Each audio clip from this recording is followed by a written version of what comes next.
Let us help you reach your peak in retirement. It's time for Retirement Elevated with Sean Lee.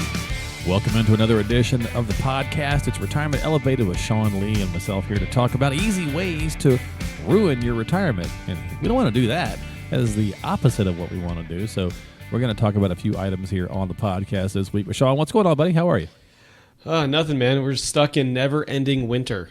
Yeah, the whole country. Like, I got friends all over the country they're kind of all complaining now. It's at this point, everybody's like, all right, now it's officially past spring. What's the deal, right? So it's supposed to be about 60 out here right now, and next week we're gonna hit a balmy 35 degrees.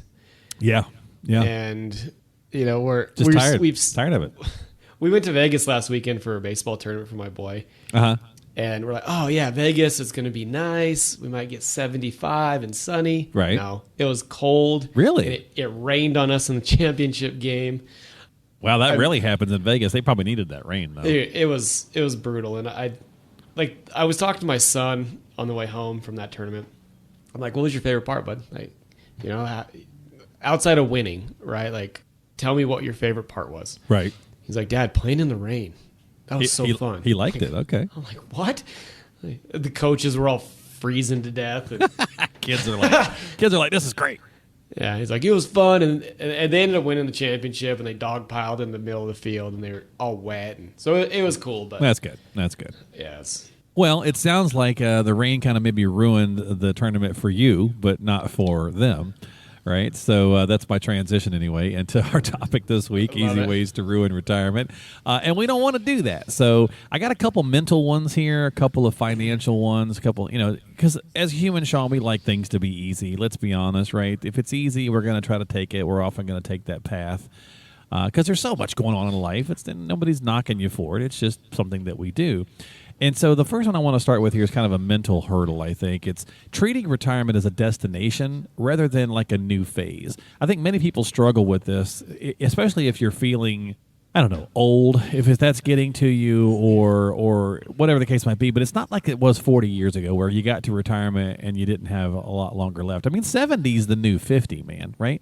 So treat retirement like a new phase of life, not the end of something else. Well, and that's the mindset, and that the hard part is when people move into retirement, it's like, I got to get to retirement, I got to get to retirement, I got to get to retirement.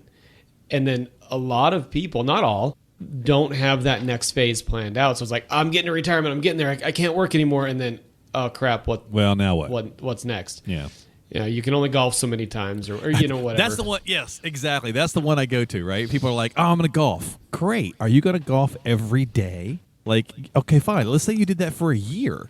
I'm pretty sure at some point it's going to be like eating pancakes every day. You're going to be like, I cannot eat another pancake. Well, and I have a handful of families that we work with that, like, that's their thing. They golf. Right. But at the end of the day, it's whatever it is that drives you in retirement, should fulfill your days. It's whether it's volunteering or service work or traveling or walking or biking or coaching or, whatever it may be. Like, I love golf. Unfortunately, I'm at the phase of my life where I have three things that are probably more important than golf. Unfortunately, it's my family, my job, and then my coaching responsibilities. Yeah. And, I'll get to golf. Like, I played one time last year. Maybe I'll play twice this year. But, I think that you start to look at retirement, especially if you retire early. Like, don't think of retirement as that end goal. Think about what comes next. Yeah. What's that? Because if you're retiring, you're financially stable, you're financially free. Now you get to choose what comes next. Yeah, absolutely. So that's the first one. This next one is also kind of a mental one as well. And that is, Sean, that believing, so you're talking about the people that go, I got to get to retirement. Well, believing that retirement's going to solve all your ills, right? And it's not. Like, yes, hopefully, like maybe the work-related stress is going to be better, sure. But life is still going to life. So you're still going to have things that come up at 70 that would have come up when you were 40. They're just different sets of things. Right. If you're a negative person, retirement's not going to change that. It's going to follow, yeah. And if you're a positive person, retirement's going to be amazing and awesome because that's what you make of it. But it's not going to solve every ill you may have, right? You're still going to have life issues, right? Something's going to happen along the way. Of course. I love that you said life is going to life, because that's the reality. Right. I mean, it's raining right now. I'm looking outside. We still haven't been outside for baseball. I hate this, but what can I do about it? Right. So we're going to go inside. You just make adjustments when it comes to life. Yeah. And I think if you think about raising our families or whatever it is, we many people will move that goalpost, right? So they'll go, we just got married. We got to save money so we can have the first kid. And then it's like, it's so tough. Then you have the first kid and then you go, it's so tough, but it'll be better once they start school. And then you go, well, it'll be better once they can drive because then they can help with errands. Oh, well, then it'll be better once they're out. Like, you know what I mean? It's like it's easy to keep moving that. And then eventually you go, well, retirement, that's going to be it. That's going to fix everything. And then you're going to get there and you're going to go, well, no, I still have some of these same kind of issues. So, and the ones you don't want them to be are the financial ones, clearly. These are more mental that we were talking about so far. But let's turn to a financial one then so that you can kind of maybe more focus on the mental aspect and not worry so much about the financial side. And that's this first one here, Sean, is assuming that the monthly spending habits in retirement is determined by the same spending habits when you were working, or falling into that trap of, well, you can do 70% or 80% of your income because you're going to be in a lower tax bracket and everything will be groovy. And I don't think that's really fair in the modern world anymore. Many people spend just as much or more in retirement, especially early on, than they did when they were working because they're busy. Right. You may not be eating out as much for lunches and you're trading, right? But maybe you're going out to dinner more often. Right. You're traveling. You're doing things that you want to do. And those rules of thumbs that, the 70 to 80%, I hate those things. Right. Because you don't really know. And when you go into retirement, and we have this conversation, I just had the conversation with an advisor this morning. I do a lot of training for advisors throughout the country, and I help them build their plans and things like that. And we were talking about this client, and I'm like, hey, what do they need? Their current advisor told them, well, you can pull $24,000 out of your $1.1 million. I'm like, wait, what? Like, well, what is that enough? One. He's like, no. Like, well, what do they need? It's like 42,000. I'm like, well, there's the math problem right there. Help them solve to get to their income so they can. This guy is scared of spending his money. He's not taking any trips. He's very fearful of what the markets are going to do, and he has no guide or plan. Like, create the plan, create the framework, and be his guide on how he can successfully pull income out. And give him a little bit of peace of mind and tell him it's okay to spend $100 at the grocery store because he's got the money. Right. Yeah. Well, the grocery store is a good one, actually. I was thinking about that as you were saying that.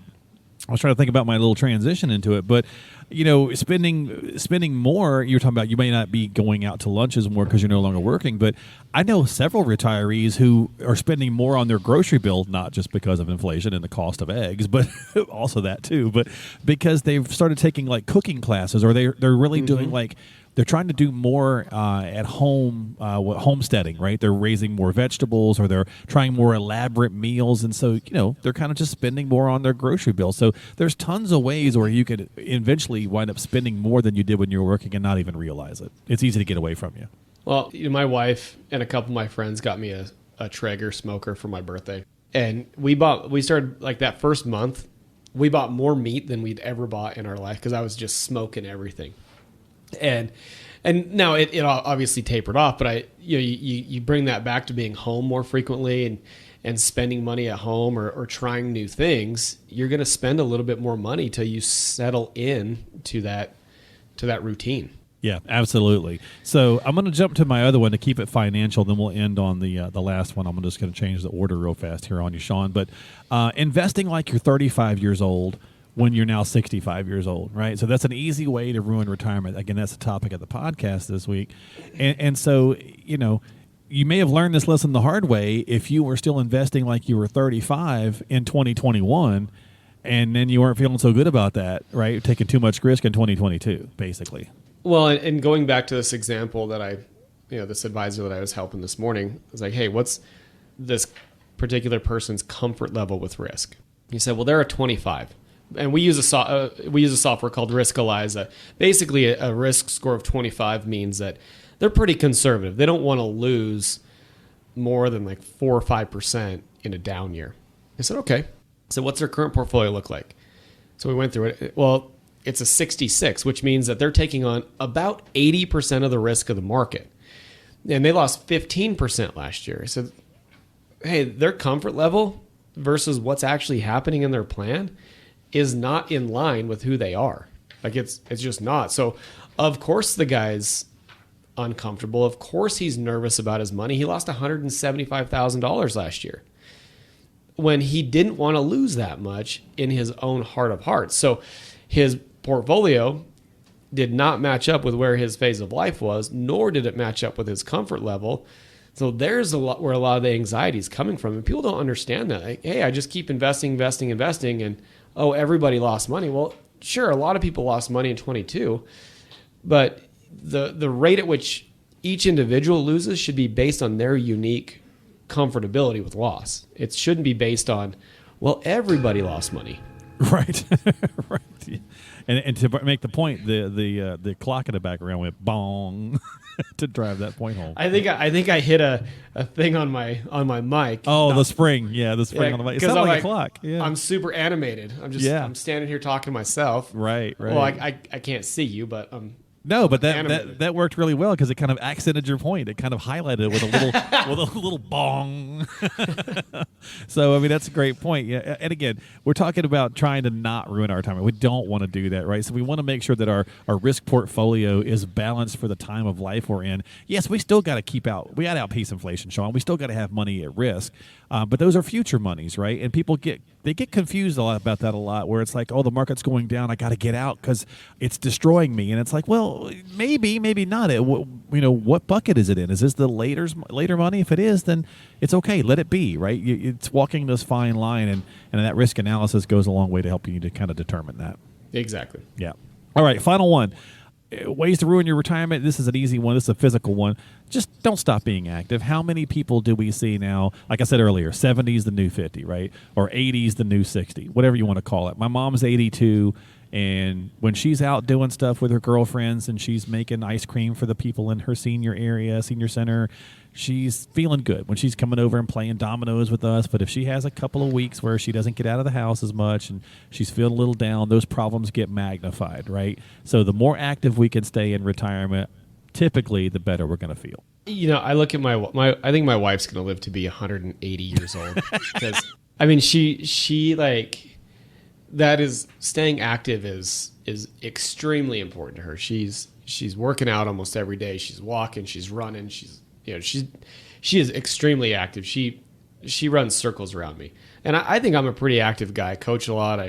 I'm at a desk. But that's true. Like even when I'm 42 and if I'm not active, it's hard to get back into that mode of being active. And as you get older, right, things start to break down. It becomes harder and harder. So maintaining activity as you hit retirement or as you get a little bit older is good for a number of things. One, it's good for your body because you maintain muscle mass and you maintain flexibility and things like that. But it's just as good for your mental health. Absolutely. Knowing that you're healthy and you're not sitting around not doing anything, because it starts to compound on itself. You sit around one day, you don't do anything. You sit around another day, you don't do anything. And then it just becomes habit. And you don't want to get in the habit of not doing anything because that's when problems occur.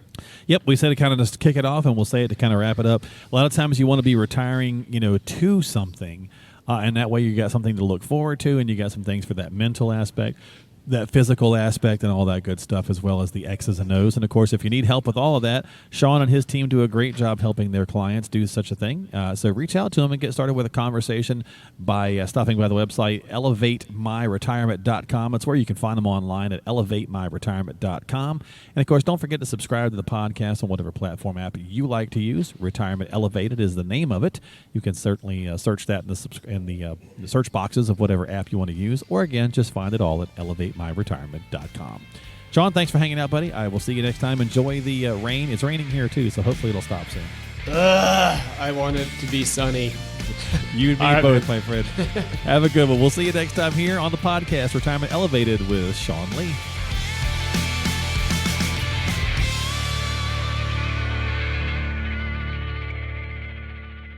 Investment advisory services offered through Elevated Capital Advisors, LLC, and SEC Registered Investment Advisor.